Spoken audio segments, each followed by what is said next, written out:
Hi there, folks. My name is John Turino, and I want to share with you a story about pianos. It's not actually so much about the piano as it is to why somebody would want to buy a piano from you, and about your skills in marketing and sales and creating the kind of personal benefit for folks that would make them want to buy from you instead of from your competition. Now, I've told this story, I'll bet I've told it 500 times if I've told it once. I used to tell it all over the world to engineers. Some of them loved it, some of them hated it, some agreed with the conclusion, some did not. But nobody left without an opinion. So you're either going to hate it or you're going to love it. And either way, you're going to know more about pianos than you ever thought you would. Now, it turns out that piano stores like gas stations and some other organizations, coffee shops and stuff, tend to group together. When I lived in Southern California as a child, my father had a music store on one corner. On a corner a block down there was another store, and across the street and a half a block up was the third store. And I was in a little town called Malmo, Sweden one time, and I saw the same thing there in that little town.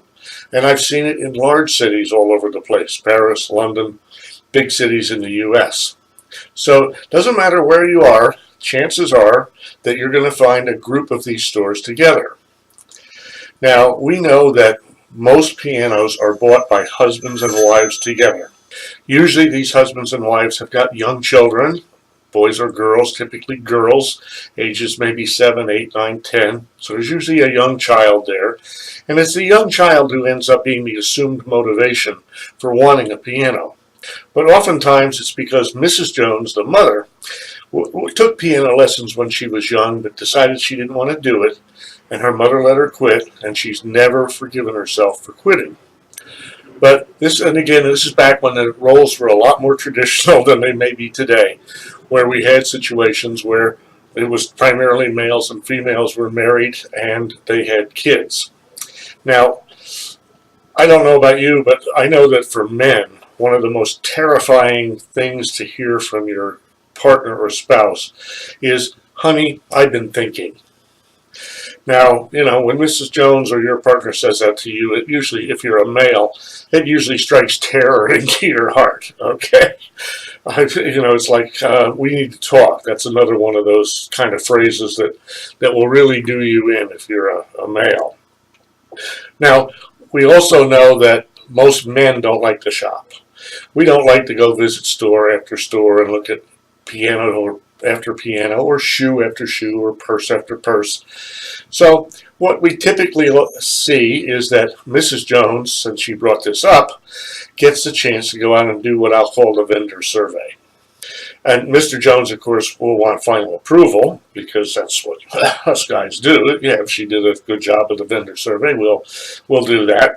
Before going out to visit the piano stores, Mrs. Jones says to her daughter Judy, "Do you think you'd like to learn to play the piano? I was a little girl. I like to do it." And the daughter Judy says, "Well, sure, I'd like to do that," because she really wanted to please her mother, even though she was a little bit terrified of having to learn to play the piano. Mrs. Jones goes out to the first piano store, and that piano salesman knows that in order to sell the piano that he wants to sell, he needs to tell a good product story. And so first thing he wants to do is find out what level of knowledge Mrs. Jones has in the area of pianos. And so he asks her, "How much do you know about pianos?" And she doesn't know very much about pianos, and she says that. Whereas a guy would say, "Well, I know everything there is to know about pianos." This salesman knows he doesn't have the total buying unit. He doesn't have Mr. Jones there. So he's not going to sell a piano today, but he's going to have to tell a good product story if he's going to get Mrs. Jones to bring Mr. Jones back. So he also probes for the total buying unit. Is it husband and wife? Is it partners? What is single mom, single father, whatever it might be. He discovers the apparent motivation, might be Judy taking piano lessons, and he knows he's got to tell a good product story. So here's the good product story coming at you. First, he finds out what size piano she might want. And it turns out in the house they live in, it's not big enough for a grand piano, so they decide that a spinet or a console, probably a console, is the best thing to do. And he walks her over to one and says, what do you think, walnut or mahogany would look better? And she says, oh, I think mahogany, but maybe walnut. Let my husband decide that. Okay. So he shows her a piano, beautiful finish on it. He tells her it's hand rubbed 5 times by people in the factory to give it that gloss. He explains to her there are 88 keys on this piano, some black, some white. 3 solid brass pedals, none of this brass plated stuff. These are solid brass. And solid brass casters. So over the years, and a piano is a long-term investment, you won't find them rusting or wearing out or anything like that. The next thing he explains, but moving the piano away from the wall, is how the back of the piano looks. He shows her that there are 5 solid oak posts up and down on that piano, because when the piano is tuned to the proper pitch, so C equals 440 hertz, or I think maybe it's A. I've forgotten some of this, it's been so long. But anyway, there's 20 tons of pressure in there from top to bottom. And you need those 5 solid oak posts to keep the piano from going sprawling the way it did on Saturday morning cartoons. He shows her the sounding board, which is the part of the piano that actually amplifies the sound of the strings when they're struck, and explains to her there's a 10-year warranty on this piano sounding board against cracking and splitting, so you won't get any of those annoying rattles and noises. He says, now notice also that there are 10 diagonal spaced ribs on this piano. And the reason for those 10 ribs is because the sounding board needs to be curved, and the ribs maintain the curvature. And notice that the ribs are connected to the sounding board with these wooden washers, which we call bridge buttons. That way the screws won't work their way through as the piano is played over the years, and you won't ever have to replace the screws or the sounding board. He shows her the front of the piano, gets down on his knee in front of it after he opens the top first, explains to her there are 217 strings in this piano. They're wrapped around blued steel tuning pins, which are actually very finely threaded screws to hold the string tight to have the right pitch. And blued steel is on there just like a gun to prevent rust. They're screwed into a 5-ply pin block, and this is important. It's 5 plies because more plies than that, you probably got more glue than wood, and without the 5 plies with their grains running in different directions, you typically don't have enough hold on the pins to keep the piano in tune, so that you don't have to tune it every 6 months or every year. He also shows her the iron harp that's designed to maintain all of that pressure on the top and the bottom. And as he gets down to talking about the details, he talks to her about the hammers made out of virgin wool felt and how that affects the tone of the piano, and that in a good piano, Mrs. Jones, there are staples to the 51st hammer. Now the reason for that is to shape the hammer so that it affects the tone of the piano.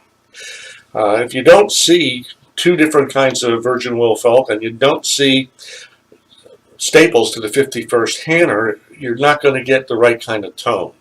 But too many staples above where the hammers are very sharp shaped, typically means they're using the staples to hold the piano hammers together rather than to shape the tone.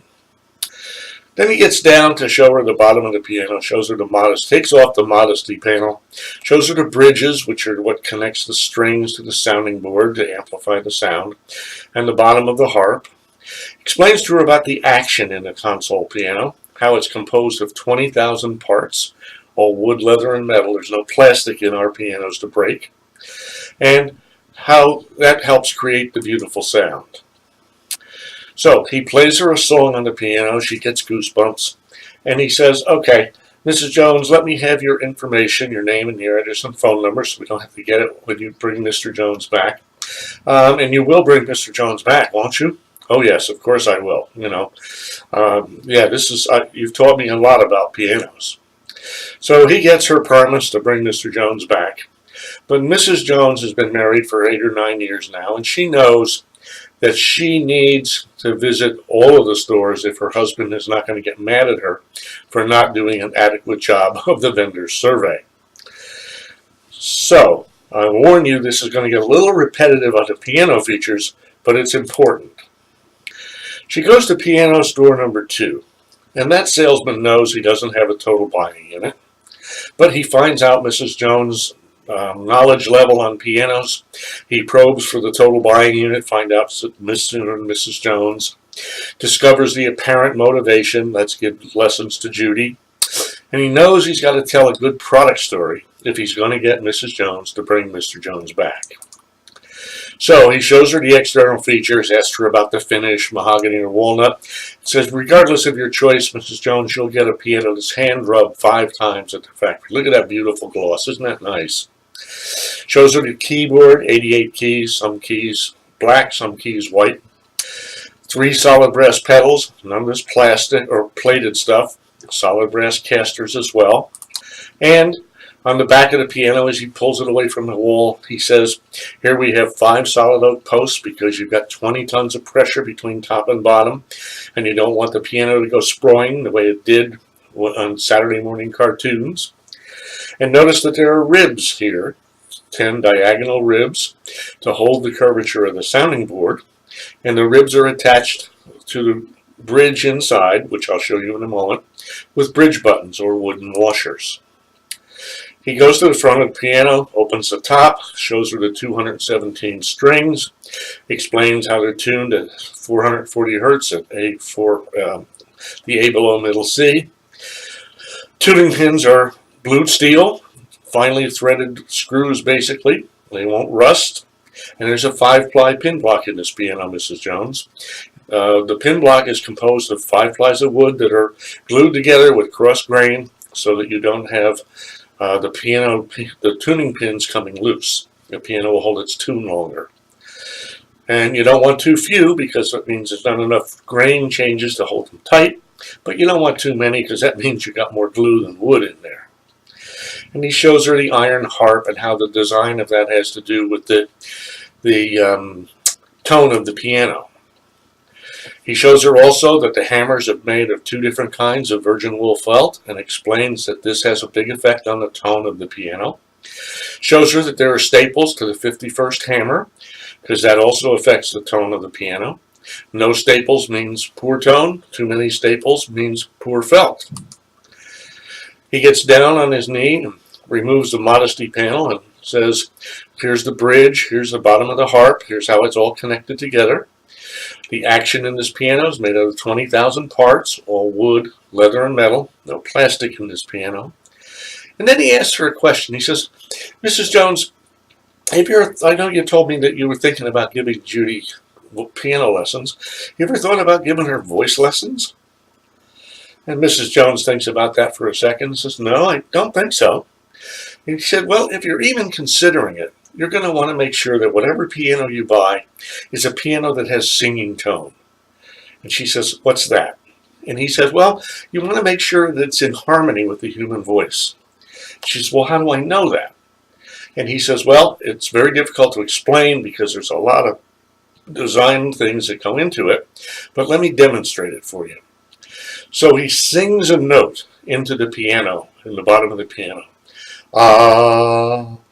And the piano reverberates with the sound of his voice. And he says, do you hear that reverberation, Mrs. Jones? She says, yes. He said, that's singing tone. So he closes up the bottom of the piano and plays her a song, beautiful song, and she gets goosebumps. His voice is wonderful with the sound of this piano with singing tone. And so he has demonstrated this for her.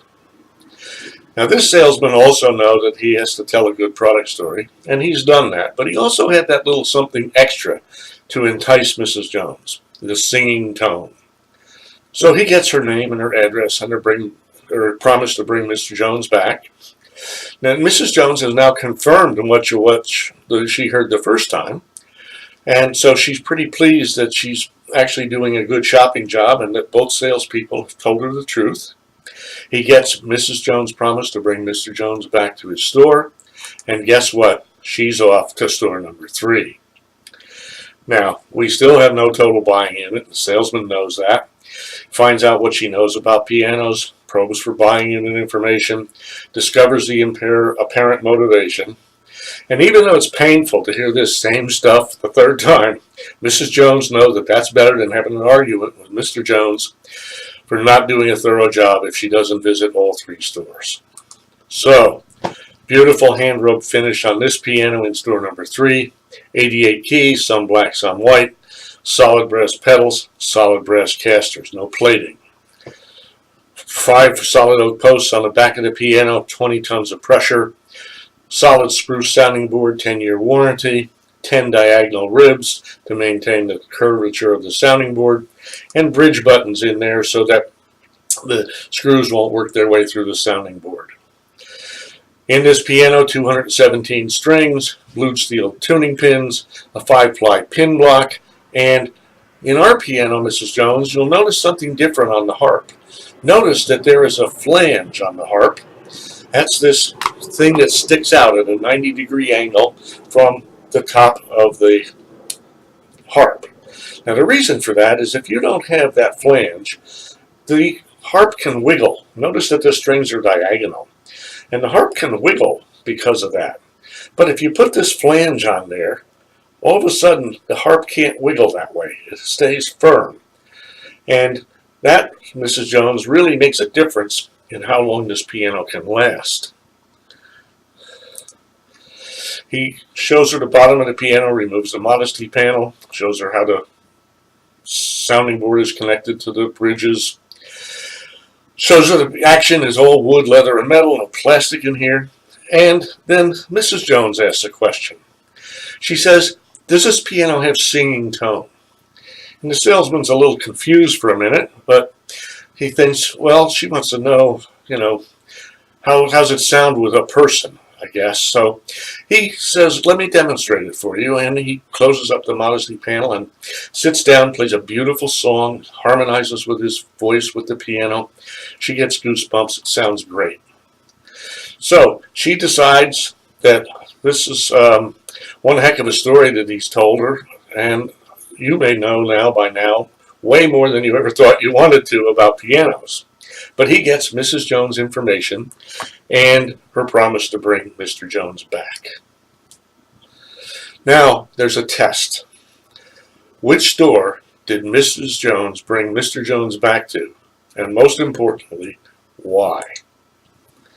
Well, it turns out, demographically, that it will be piano store number 2, 80% plus of the time. Now, why is that? Because when you look at it, piano stores 1, 2, and 3 all had pianos with 5-ply pin blocks, 10-year warranties, bridge buttons, 10 ribs, 217 strings, 88 keys, some black, some white. Piano store number 3 had this flange, which was a great little feature. But the way piano store salesman number 3 explained singing tone didn't quite sit. Mrs. Jones knew that piano sounded good with the salesman, but not whether or not it would sound good with daughter Judy. Does anybody know how you create singing tone in a piano?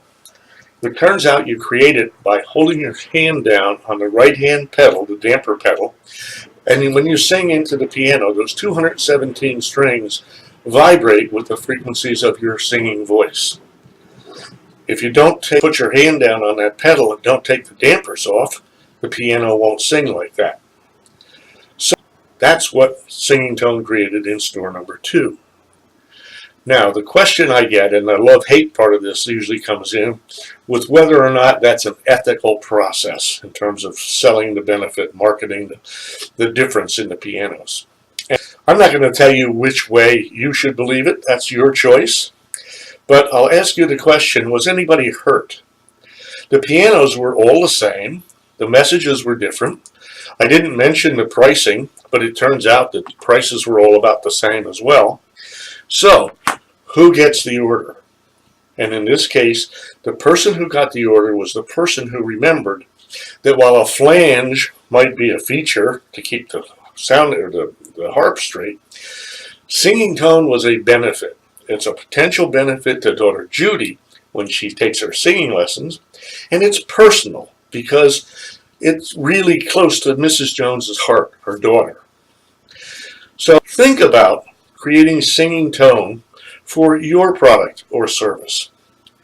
What can you do to differentiate yourself without lying to somebody, but using your best skills, your best tricks, your best search engine optimization, your best writing skills, whatever it may be, to create the messages that will resonate with the clients that you are hoping to attract or the customers. Now, if you have trouble with that, I'm very good at figuring out how to convert features into benefits for you. I can help you identify your specific target markets. I can help you with the message development and refinement, and I can help you with figuring out how to put those messages out to through the right media so that you'll get what you need. So that's the piano story. There's more to it, of course. There's the area where once they come back, how do we close the order? And that's going to be the subject of another video coming up another time. But let me tell you, there's a right way and a wrong way to get that order as well. If you want to know more, please do give me a call, area code 503-877-4609. Send me an email, jon@johnturino.com.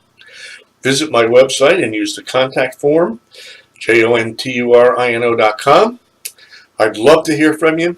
An initial consultation costs nothing, and I'll be happy to help you develop your singing tone. Thanks for watching.